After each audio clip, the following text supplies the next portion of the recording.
روزهای سرد ماه январ با مقصد آگاهاندن اهالی از پیشگیری حالتهای ناخوب این ملاقات کارمندان شعبه کمیته حالتهای فوق‌العاده و مدافع گردنی نزد حکومت جمهوری تاجیکستان در دهات توگرک ناحیه واسه با رئیسان کمیته های محله میباشند. در این واخوری همچنین تاکید کرده شد که ساکنان قوای برق را صرفه‌کارانه استفاده نموده قاعده های ضد سوختار را رعایت نمایند. این حال در حدود ناحیه واسه یگان خسارات جانی به قید گرفته نشده است. از آن جمله نو یگان شهروند نفوتیده است از خنکی، یگان حیوان چاروای شاخدار کلان و میدانی از خنکی تلفات نیافته است. طبق معلوماتی که از طرف جماعت جمع کرده می شود بر عمومی روبر منطقه رسانده شده است. یگان خسارات مالی و جانی نمی باشد. در شبکه‌های برق ناحیه واسه باشد این روزها از نوسازی زیرزگوی 110 کیلووات واسه ادامه دارد. این میدان خطهای برقی میباشند که با اهالی تقسیم میشوند.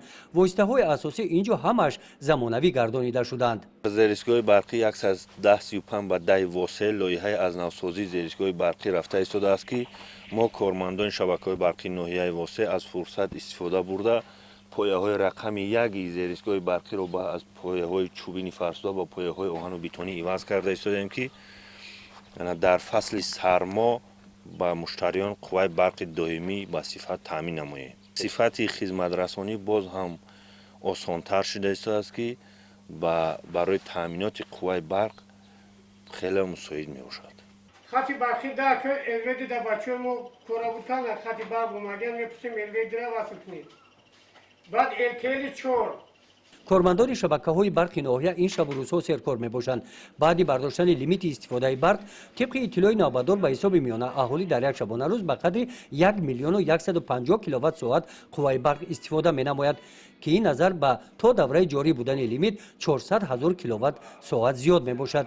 از معیار زیاد استفاده نمودن قوای برق باعث آن گشته است که ایستگاه برقی در یکچند دهه‌ها برداشت نکرده از استفاده میبرایند. از این رو رهبریت شبکه‌های برق در ناحیه در صحبت و واخوری‌ها از همه مشتریان دعوت می‌نماید که قوای برق را مردم صرفه‌کارانه استفاده نمایند.